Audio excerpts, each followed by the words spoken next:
18-19 साल से LIC करता है, लोगों को इंश्योरेंस की जो सुविधा है वो देते हैं। साथ ही साथ कुछ 10 वर्षों से लगभग वो हरी संजीवनी के फील्ड में काम कर रहे हैं और एक बड़ा अनुभव सर के पास है और बहुत सम्मान के साथ मैं इनवाइट कर रहा हूँ परम आदरणीय महेश बाबू Sharma ji from mixer. Ji sir, स्वागत है। आप सब लोग एक बार क्लैपिंग कर दीजिए। बहुत बहुत धन्यवाद तिवारी साहब, बहुत बहुत धन्यवाद आपका। और मैं इस मंच के सामने, सबके सामने आपका आभार व्यक्त करता हूं कि मेरे जैसे सामान्य व्यक्ति के लिए आपने ये अवसर उपलब्ध कराया, ये मंच मुझे उपलब्ध कराया, इसलिए आप बहुत बहुत धन्यवाद और बधाई के पात्र हैं। आपकी इस भावना का मैं बहुत सम्मान करता हूं और यहां कहना चाहता हूं, दीपक तो जलता ही है, एक दीप से जले दूसरा, जलते दीप अनेक, और सब प्रश्नों का उत्तर केवल एक। अगर वास्तव में अंधेरा भगाना है तो हमारी नेक नीति के साथ साथ दीपक की तरह जलते हुए हम अपने जैसे कई दीपकों के लिए अवसर दें, स्थान दें, तो निश्चित रूप से अंधेरा भागेगा। इस संस्था के संस्थापक परम सम्माननीय पूजनीय त्रिलोचन जी छाबड़ा के श्री चरणों में नमन करते हुए आज इस मंच पर आसीन रीवा से आर बी द्विवेदी साहब, हमारे सम्माननीय अरुण शुक्ला साहब, डॉक्टर गौतम जी मिश्रा जी, और यहाँ इतने नाम है कि वास्तव में मुझे संकोच हो रहा है कि मैं किसका नाम ले नहीं लूं, और वो पॉसिबल होता नहीं कि सभी का नाम लिया जा सके। और इसलिए मैं सभी से आग्रह और विनय करता हूं कि यदि मैं नाम लेने का ये समय तो नहीं है, लेकिन मैं आप सभी का जो इस आज प्लेटफॉर्म से जुड़े हैं हृदय से धन्यवाद व्यक्त करता हूं, आभार व्यक्त करता हूं, आपका सबका सम्मान करता हूं। और यहाँ पर ये कहना चाहता हूं कि मैं कोई बहुत बड़ा ट्रेनर नहीं हूं, ये सम्मान है हमारे माननीय तिवारी साहब के जो उन्होंने हमें दिए हैं। बेसिकली जीवन बीमा के क्षेत्र में काम करते हुए विदिशा से हमारे सम्माननीय आदरणीय नरवरिया साहब ने इस ओर मुझे मोटिवेट किया कि ग्रामीण क्षेत्र में जाते हुए अगर आप ये काम भी थोड़ा सा करते हैं तो निश्चित रूप से आप कई लोगों का भला कर सकते हैं। इस भावना ने मुझे RCM हमारे संजीवनी पर काम करने का अवसर दिया और मैं यहाँ पर उन सभी का बहुत बहुत आभार व्यक्त करता हूं जिन्होंने मुझे इस दिशा में आगे बढ़ने के लिए प्रेरित किया। मैं बात करता हूं कि हम सब इस भारत देश के नागरिक हैं।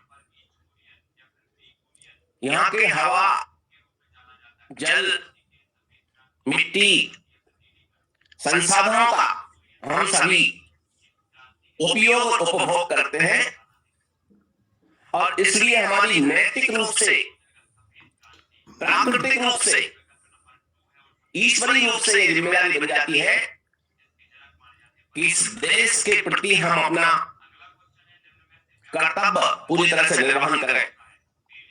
किसी कवि ने जो पंक्तियां कही थी कि देश हमें देता है सब कुछ, हम भी तो कुछ देना सीखें। सूरज हमें रोशनी देता, हवा नया जीवन देती है। भूख मिटाने को हम सबकी धरती पर होती खेती है। औरों का भी हित हो जिसमें हम कुछ ऐसा करना सीखें। हम भी तो कुछ देना सीखें। आज जो बाजार व्यवस्था है उसमें पाने की चाहत बहुत तेजी से बढ़ी है, भोगवाद की ओर बहुत तेजी से दुनिया बढ़ रही है, और इसके कारण आपसी संघर्ष और वैमनस्य बढ़ा है। लेकिन जब हम अपने देश, अपनी मिट्टी, अपनी मातृभूमि के लिए अपना देने के लिए तैयार होते हैं, तो ये दिलों की दूरियां बढ़ती हैं। और इसलिए आज ये समय है साथियों, यहाँ पर मेरे माननीय किसान भाई हैं, मजदूर हैं, कृषि विशेषज्ञ बैठे हुए हैं, डॉक्टर्स बैठे हुए हैं, और वह सभी लोग बैठे हुए हैं जो इस विषय में जानते हैं। मैं बहुत ज्यादा बुद्धिमानी भरी बात नहीं कर रहा हूं, मैं तो सिंपल वो बात कर रहा हूं जो मैंने यहाँ इन पिछले 8 से 10 सालों में जो काम करते करते सीखा है कि 1966-67 में जब हरित क्रांति का बिगुल बजा था, तो उसके पीछे भावना ये थी कि ज्यादा से ज्यादा उत्पादन किया जा सके, ताकि भूखों मरती हुई, भूख से बिलबिला रही आबादी को के दर्द को हम दूर कर सकें, उसके पेट को भर सकें। इसलिए इस बात को ध्यान में रख करके न केवल रासायनिक खादों का प्रादुर्भाव हुआ, बल्कि जिसे हम कह सकते हैं, एक अंग्रेजी शब्द है संकर किस्में, संकर नस्लें जो आई, फलों की, अन्य द्रव्यों की, सब्जियों की, वो सब इसी का एक मुख्य घटक थे। लेकिन हम उत्पादन की अंधी दौड़ में इतने ज्यादा अंधे हो गए कि ज्यादा से ज्यादा उत्पादन करने लगे, खेती का सीना चीरने के साथ साथ उसके अंदर जो रस तत्व थे उनको ज्यादा से ज्यादा मात्रा में हम निकालने लगे। परिणाम ये हुआ कि आज हमारे देश की मिट्टी सिसक रही है, उसका रुदन चालू हो गया है। अभी ताजा घटना है, एक ग्रामीण क्षेत्र में जब मैं था तो वहां मैंने ये पाया कि वो किसान पिछले 10 से 12 दिन से इसलिए परेशान था कि वह अपने खेत में कल्टीवेटर नहीं चला पा रहा था। उसने कोशिश की कि इसमें ये आजकल जो रोटावेटर आया है ये चला दिया जाए, नहीं चल पा रहा था उसमें मिट्टी में। किसी ने सलाह दी कि भाई इसको पहले मिट्टी को कुछ गीला कर लो, बहुत हार्ड हो गई। और उसने चिड़ियों के द्वारा पानी देना स्टार्ट किया, 2-3 दिन उसका इंतजार किया, तब जाकर के वो उसके अंदर पिलाव कर सका, कल्टीवेटर चला सका। हमारी आंखों के सामने हमें दिखाई दे रहा है, यदि हम ये नहीं चेते तो कब चेतेंगे। अब बात आती है कि हमारा ये जो कृषि क्षेत्र है, क्या ये इंडस्ट्री नहीं है? आज वैज्ञानिकों ने भी कह दिया है कि भाई agriculture is the best industries of the world. और हम जनसंख्या के मामले की अगर बात करें तो भारत विश्व में जनसंख्या के मामले में इस समय मैं यूं कह सकता हूं प्रथम स्थान पर है, और करुणाई के मामले में प्रथम स्थान पर है, जहां एक और विश्व की नजरें हमारे देश पर टिकी हुई है कि भारत बहुत बड़ा बाजार है और इस बाजार में हम अपना सामान कितना खपा सकते हैं, वो इस बारे में निरंतर उनके प्रयास चल रहे हैं। लेकिन हमारे देश के किसानों को जगाने की बहुत आवश्यकता है, मजदूरों को जगाने की बहुत आवश्यकता है, और इस सब की जिम्मेदारी पढ़े लिखे और विशेषज्ञों पर आन पड़ती है कि कृषि इंडस्ट्रीज पर निर्भर है हमारा भोजन, कपड़े, मकान। और आप उसके सबके सामने एक बात और कहना चाहता हूं यहां पर मैं, रोटी, कपड़ा और मकान ये व्यक्ति की मूलभूत आवश्यकता है, बेसिक नेसेसिटी है, बेसिक नीड्स है, इनके बिना कल्पना नहीं की जा सकती व्यक्ति के जीवन की। लेकिन जरा सोच करके देखिए, कि रोटी, कपड़ा और मकान जब कृषि इंडस्ट्रीज पर डिपेंड करता है, तो आप सोचिए कि भारत की अर्थव्यवस्था को जब हम आगे बढ़ाना चाहते हैं, तो क्या दूसरी जो इंडस्ट्रीज हैं वो बिना इसके सहारे के बढ़ सकती हैं? उदाहरण के लिए मैं नाम लेना चाहूं, टेक्सटाइल इंडस्ट्री है, टूरिस्ट इंडस्ट्रीज है, रियल एस्टेट इंडस्ट्रीज है। अभी आपने देखा प्रॉपर्टी के मामले में, रियल एस्टेट के मामले में मार्केट डाउन हुआ। उसका कारण था कि कहीं ना कहीं हम ये लॉकडाउन और कोरोना काल के दौरान हमारे कृषि व्यवस्था भी प्रभावित हुई। आईटी इंडस्ट्रीज है। आप सोच सकते हैं कि व्यक्ति के पेट के अंदर यदि भोजन ना हो तो क्या वो मोबाइल चला पाएगा? वो उसके अंदर बैलेंस डलवा पाएगा? इंफॉर्मेशन का बेनिफिट उठा पाएगा? पूरी एफएमसीजी इंडस्ट्रीज और पूरा मैं ये कहूं ऑटो इंडस्ट्रीज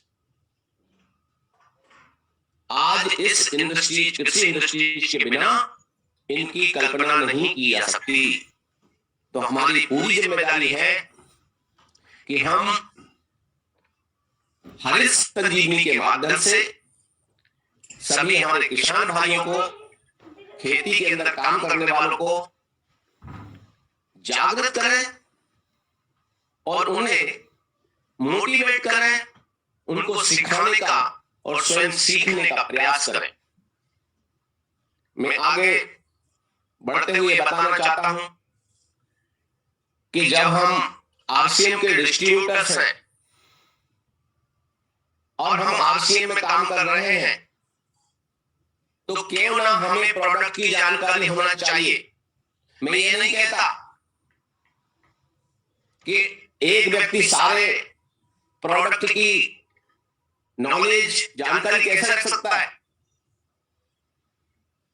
आज 500 से भी ज्यादा जो है प्रोडक्ट आरसीएम के पास है, तो क्या एक व्यक्ति के लिए सभी प्रोडक्ट की इस्तेमाल करना, उनकी जानकारी रखना पॉसिबल है? मैं समझता हूं कतई नहीं है। परंतु आरसीएम के माध्यम से जो हमारे साथी काम कर रहे हैं, उनमें से प्रत्येक की ये बहुत बड़ी जिम्मेदारी बन जाती है कि हम किसी न किसी एक प्रोडक्ट में महारत हासिल करें। लोग तो ये कहते हैं कि हम सेल्समैन हैं। भाई साहब, हम सेल्समैन नहीं, हम स्पेशलिस्ट हैं, हम विशेषज्ञ। सेल्समैन जो होते हैं वो गली गली कूचे में जाकर के आवाज लगाते हुए आपको नजर आते हैं, लेकिन यहाँ आप लोगों के हेल्थ पर, वेल्थ पर और बारिश पर काम कर रहे हैं। यहाँ लोगों को सीखने सिखाने का आप अभियान चला के रखे हैं। तो क्यों ना आप अपने एक प्रोडक्ट पर अपना ध्यान कंसंट्रेट करें, ध्यान बढ़ाएं, ज्ञान बढ़ाएं। और इसलिए यहां मैं ये बताना चाहता हूं कि आरसीएम, हरित संजीवनी और इन दवाइयों के क्षेत्र में काम करने वाले प्रत्येक डिस्ट्रीब्यूटर ने इसके नॉलेज के लिए उसका सबसे पहले अपना एक किट होना चाहिए। मैं दिखाना चाहूंगा आपको कि आप देखेंगे हरित संजीवनी का ये ऐसा पैकेट आता है। ये मेरी स्क्रीन देख पा रहे हैं सर? यस सर, स्क्रीन बढ़िया दिख रही है। आप देखेंगे ये इस प्रकार से हरित संजीवनी का ये पूरा पैकेट है। और वर्तमान में आरसीएम के माध्यम से हरित संजीवनी के नाम से जो प्रोडक्ट है उनकी संख्या है 10। इसमें पहला मैंने आपको बता दिया, दूसरा ये गार्डन गोल्ड है, तीसरा फ्रूट स्पेशल है, हरित संजीवनी फ्रूट स्पेशल, चौथा डिफेंड है, पांचवा स्प्रे मैक्स है, और छठा ये रेपिड है।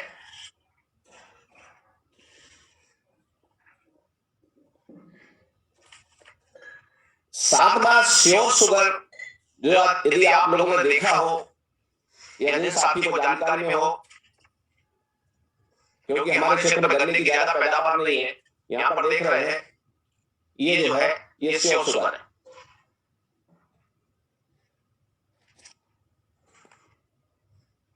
और आठवां अभी आया है गार्डन गोल्ड 3 in 1। नवा है सॉइल स्पेशल, जिसका मैं आपको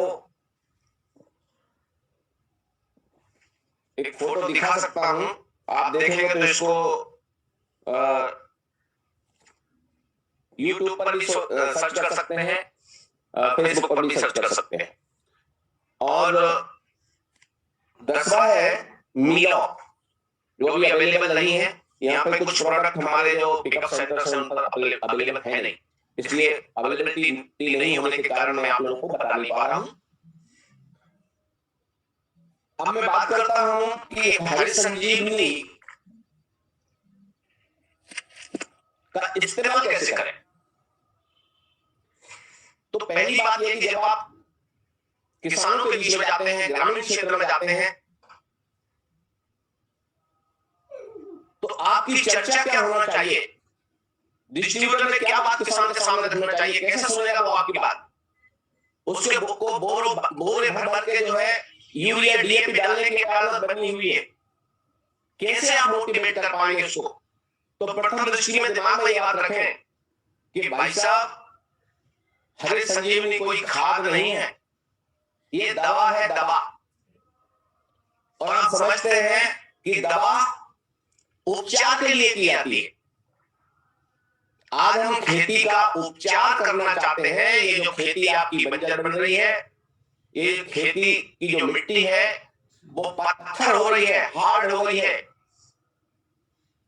पानी की खपत बढ़ गई है, फसलें सूख रही हैं, फसलें उपट रही हैं, फसलों की ठीक से पैदावार नहीं हो रही है, लागत बढ़ती जा रही है, उत्पादन कम हो रहा है। तो किसान को बताने के लिए जब कुछ बातें होंगी, आपके पास नॉलेज होगा, उसमें से किसान सुनना प्रारंभ कर देगा। और एक शब्द भी उसके कान में पड़ गया, भाई साहब, तो मैं कहना चाहता हूं कि वो आपको छोड़ने वाला नहीं है। आप कृषि विशेषज्ञ के नाते काम कर रहे होंगे, और जब आप कृषि विशेषज्ञ के नाते काम कर रहे होंगे तो विशेषज्ञ की तो सब सुनते हैं, और विशेषज्ञ सुनवाने में सामर्थ्यशाली होता है, क्योंकि जमाना विज्ञान का है। It is the age of science, और हमारा किसान भी साइंस पर भरोसा कर रहा है। आज हर किसान के पास, मैं समझता हूं 90% किसान के पास एंड्रॉइड हैंडसेट है, और वो अपने घर पे रहते हुए मौसम की जानकारी पता कर लेता है। और फिर तो आप ऐसा प्रोडक्ट के बारे में जानकारी देने जा रहे हैं जो सबकी जिंदगी से जुड़ा हुआ है। आज किसान को पता नहीं है कि कितनी बीमारियां उसके घर में हो रही हैं, और वो जो है हमारे, मैं ये नहीं कहना चाहता, हमारे माननीय डॉक्टर साहब भी यहाँ बैठे हुए हैं, लेकिन व्यक्ति की ये स्थिति है कि वो हर दूसरे तीसरे डॉक्टर के यहाँ खड़ा हुआ है, लाइफ उसकी मुश्किल हो रही है। तो हम क्या इसमें सुधार ला सकते हैं? और इसमें सुधार तभी आएगा जब हम अपने खाद्यान्न उत्पादन को जहर मुक्त करने का प्रयास करेंगे। तो तब जब आप किसान के सामने ये बात रखते हैं कि भाई साहब, मैं आपकी खेती का उपचार करने आया हूं, मैं मिट्टी का उपचार करने आया हूं, तो इस क्षेत्र में काम करने वाले माननीय डिस्ट्रीब्यूटर्स के सामने मैं कहना चाहता हूं कि आपको मिट्टी परीक्षण के आर्डर भी मिलना प्रारंभ होंगे। आप कितने लोगों को रोजगार देने के लिए खड़े हो जाएंगे? विषय बहुत बड़ा है, लेकिन मैं यहाँ पर कहना चाहता हूं कि जब आप ऐसे एज ए सेल्समैन जाते हैं, कोई आपका सामान नहीं लेने वाला, भ्रम में मत पड़िए। लेकिन जब आप उपचार करने जा रहे हैं, जब आप इलाज करने जा रहे हैं, वो भी आपके किसान के खेत का, किसान के खेत की मिट्टी का, तो मैं गारंटी के साथ कहता हूं कि किसान आपकी बात को ध्यान पूर्वक सुनेगा, और ना केवल सुनेगा बल्कि आपकी सलाह पर वो अमल करेगा। अब जब आप अमल करवाने वाले हैं तो आप ये डिब्बा ऐसे निकालेंगे तो वो ऊपर से नीचे से कहां की पैकिंग है, कैसे क्या क्या छपा है, बहुत सारे प्रश्न आपके सामने रख देगा और आप कहेंगे यार कहां चक्कर में पड़ गया।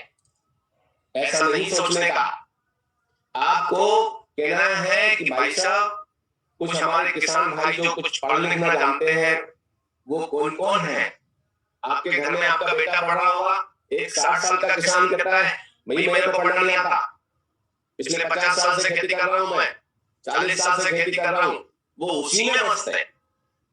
लेकिन आपको शुरुआत करनी है कि भाई साहब खेती कर रहे हैं, पहले हम बैलों को हल में जोतते थे, अब कहीं दिखाई दे रहे हैं हमें। हम पहले जो है 50 हॉर्स पावर का ट्रैक्टर लाते थे, अब हम कितने हॉर्स पावर का लेके आ रहे हैं, हॉर्स पावर बढ़ते जा रहे हैं, हर साल बढ़ते जा रहे हैं। मिट्टी को पलटने के लिए पिलाऊ बाद में आया, यहां से कुछ शुरुआत आप करते हैं तो उसको ध्यान से सुनना प्रारंभ करता है। धीरे से कहें ये दवा है, ये उपचार है। खाद आपने गलती से बोल दिया, धोखे में बोल दिया, वो आप पकड़ लेगा, क्योंकि उसको तो 50 किलो बोरी डालने की आदत है, 1 एकड़ में 1 कुंटल डालने की आदत बनी हुई है। अब आप ये जरा सा पैकेट लेके जाएंगे, कहेंगे इतना सा, तो शुरुआत आपकी गलत हो जाती है। तो आप हरित संजीवनी को दवा बताएं, ये दवा है, आपकी मिट्टी की दवा है, मिट्टी के हेल्थ की दवा है, मिट्टी के स्वास्थ्य की दवा है। तो साथियों मैं यहाँ पे कहना चाहता हूं, सबसे पहले तो बताएं इसके 4 उपचार होंगे, ऐसे करके 4 पाउच उसको बता दें आप। ये पहला पाउच होगा, पाउच नंबर 1, फिर पाउच नंबर 2 बताएं, पाउच नंबर 2, फिर पाउच नंबर 3 बताएं, पाउच नंबर 3, और फिर पाउच नंबर 4। मैं यहाँ पर एक बात कहना चाहता हूं, अगर आप इस प्रोडक्ट को सेल करना चाहते हैं, इसका उपयोग करना चाहते हैं, इसको करवाना चाहते हैं, तो सबसे पहले आपको नॉलेज बहुत जरूरी, और नॉलेज के साथ साथ सबसे बड़ी बात है कि कोई क्यों लेगा आपकी चीज को, वो तब लेगा जब वो उसके काम की होगी, और उसके बिना वो नहीं रह सकता, तभी तो वो लेगा। तो आप इतना कह सकते हैं कि साहब मैं टेक्नोलॉजी पर काम करता हूं, खेती में भले काम करता हूं, लेकिन तकनीक पर काम करता हूं, विज्ञान का युग है, और ये जो है इजरायली कृषि व्यवस्था पर आधारित प्रोडक्ट है। यहां पर मनुष्य की जैसे 4 अवस्थाएं हैं, उसी प्रकार से चारों अवस्थाओं को ध्यान में रख करके ये प्रोडक्ट तैयार किया गया है। तो आपको जब पहले प्रयोग की बात जब आती है तो आप पाउच नंबर 1 जो है किसान के सामने बताएं।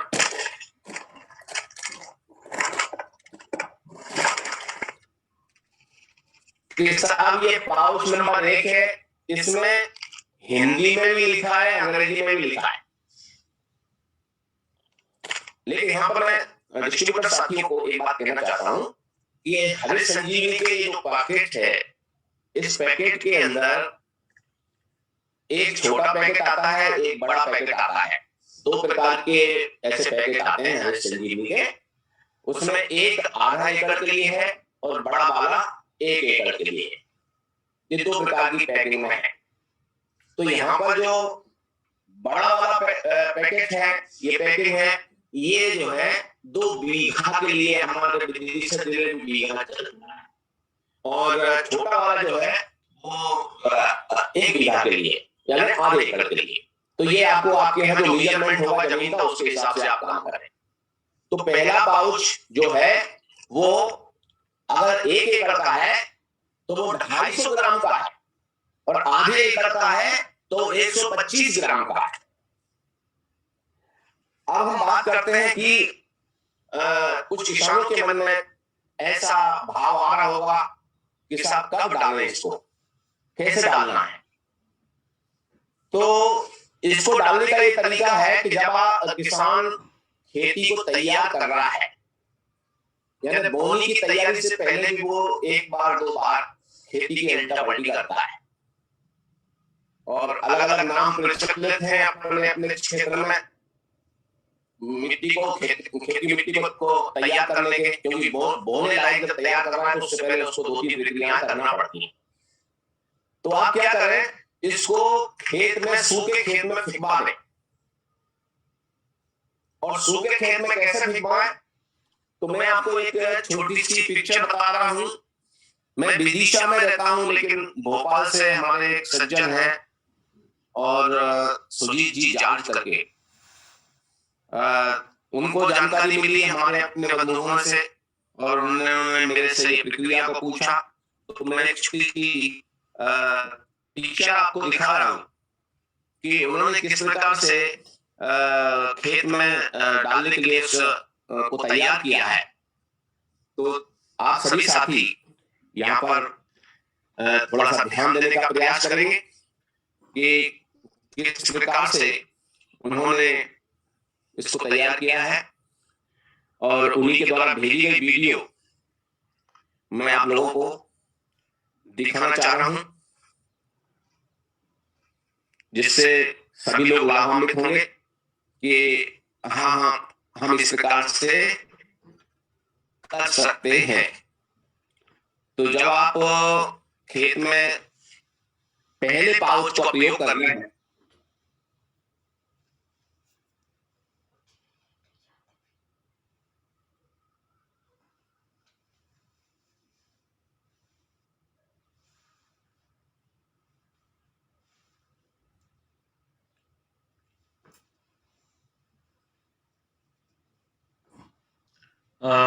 सर वीडियो की आवाज नहीं आ रही है। हाँ वीडियो की आवाज नहीं आ रही। वीडियो की आवाज नहीं आ रही सर। अच्छा, आवाज नहीं आ रही। अच्छा, ये यहाँ पे कॉर्नर जी, कॉर्नर पे जो एरो बना होता है ना, उसको ऑडियो ऑन कर दीजिए तो वीडियो की आवाज आने लग जाएगी। जी, जहाँ पे म्यूट अनम्यूट का बटन रहता है सबसे नीचे मोबाइल में, वहां पे कॉर्नर पे एरो बना है, तीर का निशान टाइप से बना है, ये देखिए यहाँ पे जस्ट ऊपर। सर मैं बताना चाहूंगा कि यहाँ थोड़ा सा कुछ मिसिंग हो रही है मेरे से। नहीं कोई बात नहीं सर, हम लोग वीडियो देख रहे हैं, फिर अपन ग्रुप में भी शेयर कर लेंगे। जी। तो आप इसमें जो काम करेंगे कि 40-50 किलो मिट्टी आप यहाँ पर ले लेंगे, और उस 1 एकड़ के लिए बता रहा हूँ मैं आपको, 40-50 किलो मिट्टी सूखी मिट्टी ले लें। उसमें यदि आपके पास वर्मी कंपोस्ट नहीं है तो, और वर्मी कंपोस्ट है तो बहुत अच्छी बात है, पचा हुआ गोबर का खाद होना चाहिए। कच्चा गोबर का खाद आप लोगों ने नहीं लेना। जनरली किसान सोचता है कि खेत में गोबर डालने से ठीक रहेगा, वो ठीक नहीं रहता है जब तक कि वो गोबर पचा हुआ ना हो। तो आप लोगों ने इस बात का ध्यान रखना है। अच्छा, किसान की आदत है साहब मैं यूरिया डीएपी डालूं कि नहीं डालूं, तो आप बिल्कुल उसको कहें जरूर डालें, लेकिन अगर आप पहले से एक बोरी डाल रहे थे 50 किलो की, 40 किलो की बोरी डाल रहे थे, तो उसको आप 20 किलो की ही लें। तो किसान को ये बात ध्यान में आई कि नहीं, मेरे यूरिया की मात्रा मुझे कम करनी है। तीसरी बात आती है इसमें कि किसान कहता है कि उसको भरोसा नहीं होता पहली बार, तो वो सोचता है कि कहीं ऐसा नहीं हो कि मेरा उत्पादन प्रभावित हो जाए, मैं भी 50 किलो की बोरी डाल रहा था, मैं क्या करूं। अगर किसान बिल्कुल पीछे पड़ा है तो आप उसको मना ना करें कि आपके अंदर अगर शंका है तो बिल्कुल आप डाल रहे हैं, लेकिन ये जो उपचार है ये इसमें आपको हेल्प करेगा। वो साइंटिफिक बात है। जब हमारी कभी इस बारे में बात होगी, मीटिंग होगी, तो हम उस विषय में चर्चा करेंगे। तो यूरिया की मात्रा मिलवा करके भी उसमें आप डलवा सकते हैं, लेकिन हमें कम करवाना है ताकि उसके भरोसे के साथ हमें काम करना है। विपरीत एकदम जाएंगे, आप अगर अमृत लेके भी जा रहे हैं तो मैं समझता हूं आप नहीं दे पाएंगे। तो आपको उसकी सहमति के अनुसार काम करते हुए आपका अपना प्रोडक्ट खेती में इस्तेमाल करना है। तो जब ये पूरा मिक्स मिश्रण बन गया है, उसको पूरा जैसे हम गाय को सांडी बनाते हैं, इस प्रकार से पूरा करके मिला करके, और आप देखेंगे दूसरी वीडियो किसान कैसे फेंक है वो देखें आप। इससे ये होगा कि हमें कैसे फेंकना है, ये आपको एक आइडिया लग जाएगा।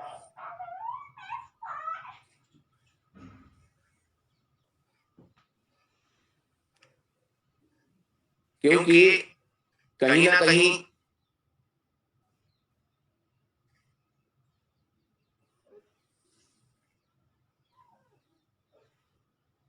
किस प्रकार से फेंकना है, ये आप एक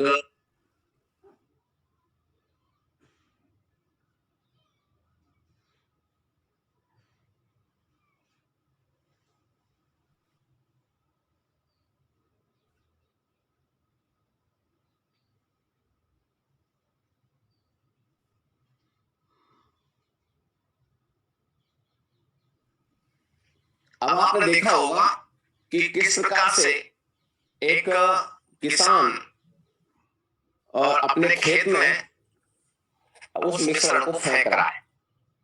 जब ये पूरी तरह से उतने एरिया में जो आपने चाहा है, जिसमें आप हरित संजीवनी का प्रयोग करना चाह रहे हैं, इस प्रकार से फेंकने के बाद में उस एरिया में, उस क्षेत्र में पानी देना बहुत जरूरी हो जाता है।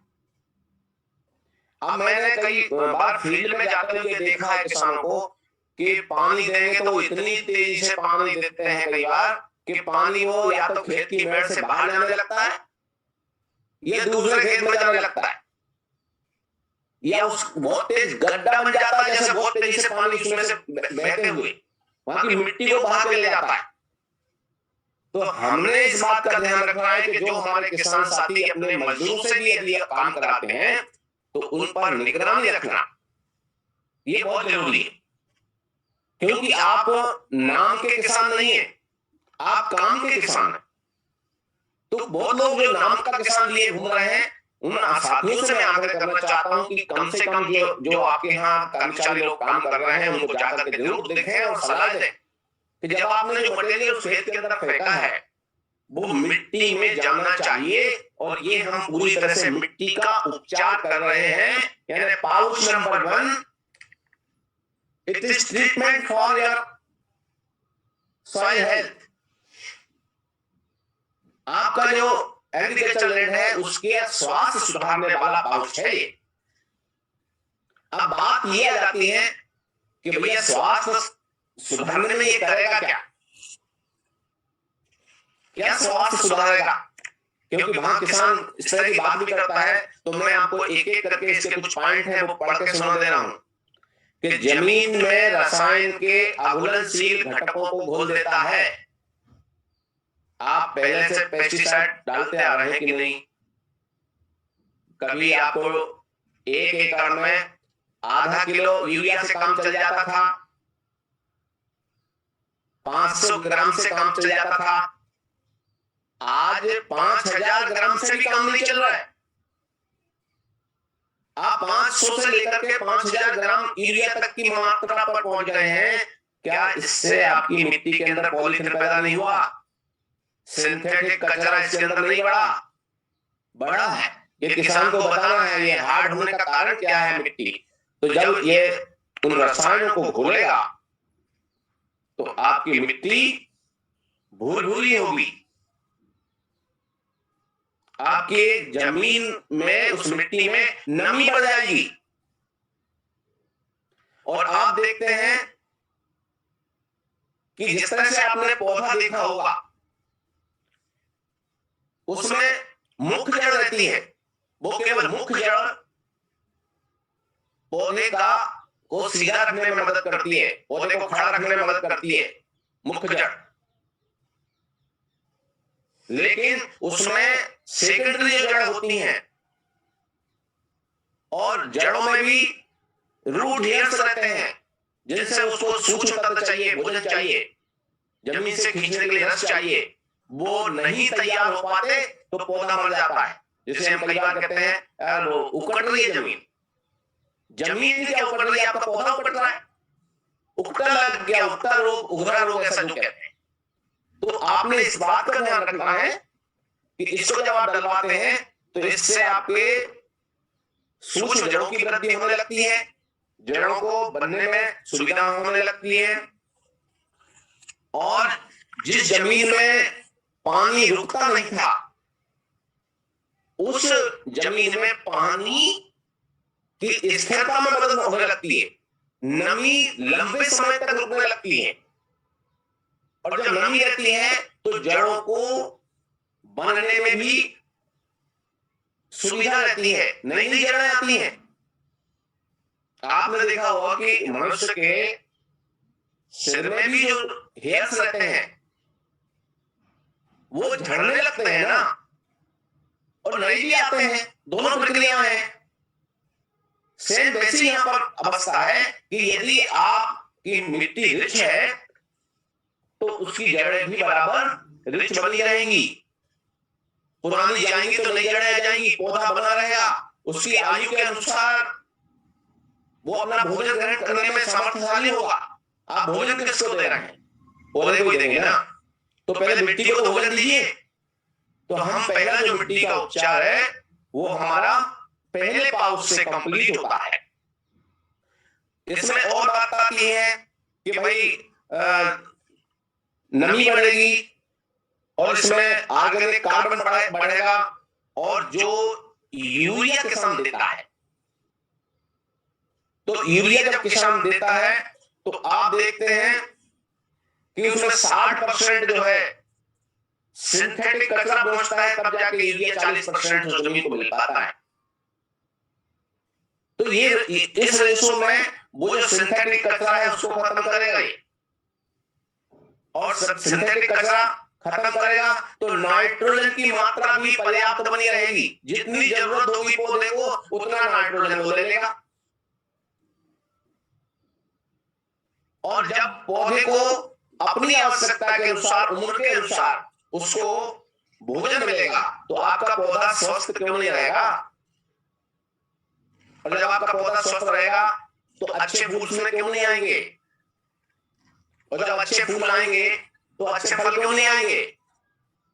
तो बाद में जो हम बात करेंगे वो भोजन की करेंगे, पौधे की। लेकिन आज जो हम बात कर रहे हैं कि प्रारंभिक अवस्था में प्राकृतिक रूप से जो गैसें विद्यमान है वातावरण में, ऑक्सीजन भी है, हाइड्रोजन भी है, कार्बन डाइऑक्साइड भी है। हमने पढ़ा है ना कि पौधे कार्बन डाइऑक्साइड खींचते हैं, ऑक्सीजन छोड़ते हैं, सभी को मालूम है, बचपन से हम पढ़ते आ रहे हैं। तो कार्बन, ऑक्सीजन, हाइड्रोजन ये सबके सब वातावरण में हैं, लेकिन इन सब को लेने के तरीके हैं। हमारा शरीर उस चीज को, ऑक्सीजन को ले लेता है, हमें पता थोड़ी चलता है, लेकिन कार्बन की तो अंदर जाती है, कार्बन भी जाती है, ऑक्सीजन भी जाती है, लेकिन ऑक्सीजन खर्च हो जाती है, कार्बन जो है हमें बाहर करना होता है, कार्बन डाइऑक्साइड गैस के रूप में बाहर निकलती है। सीधी सीधी बात है।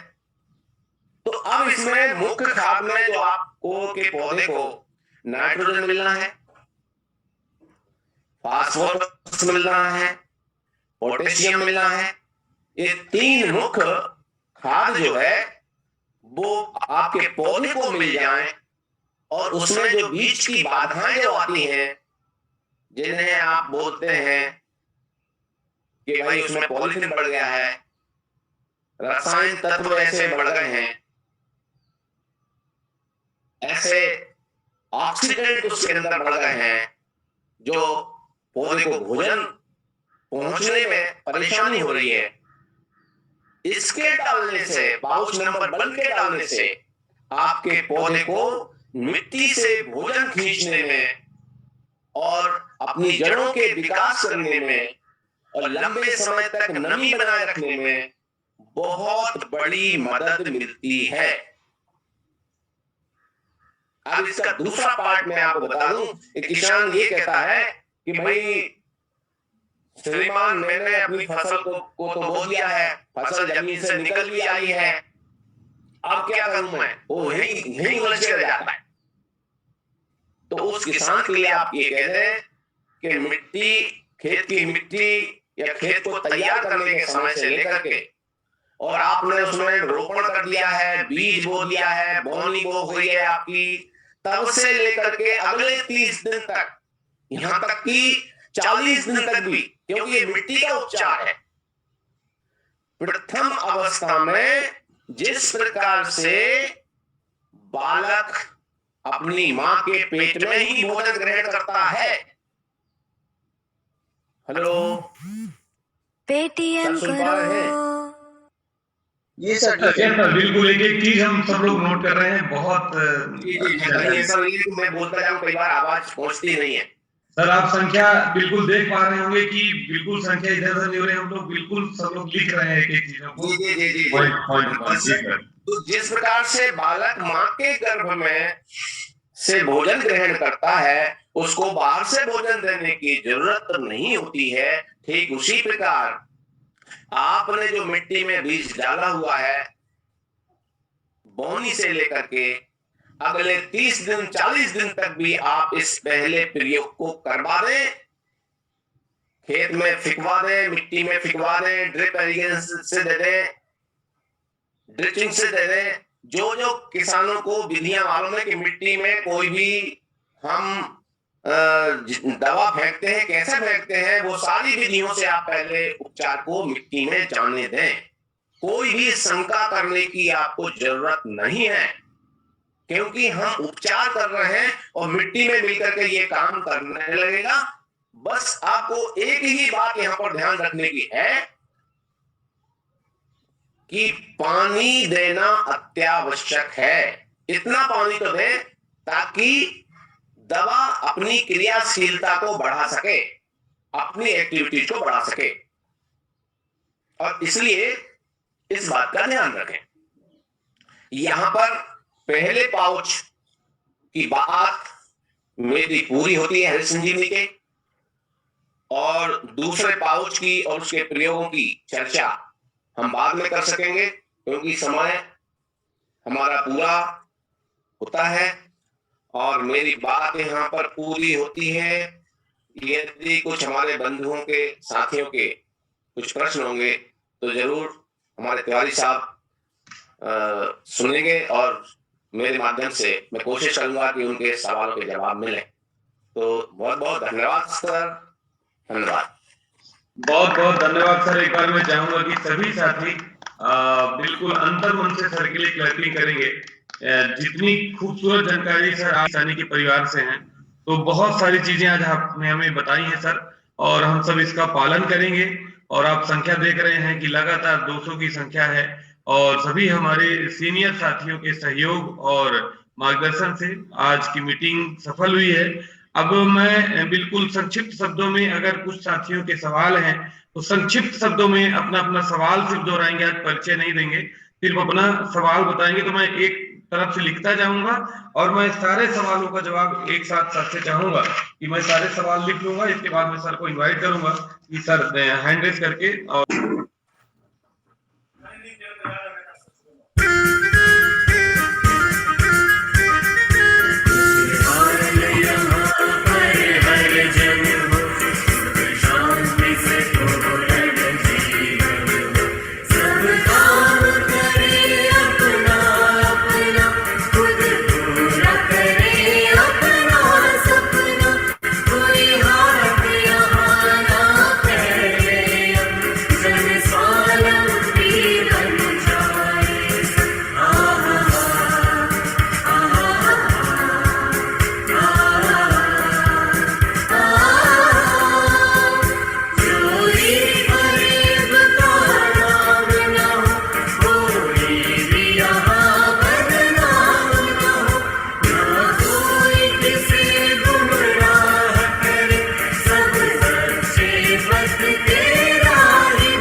सभी को जय आरसीएम, सभी को जय आरसीएम।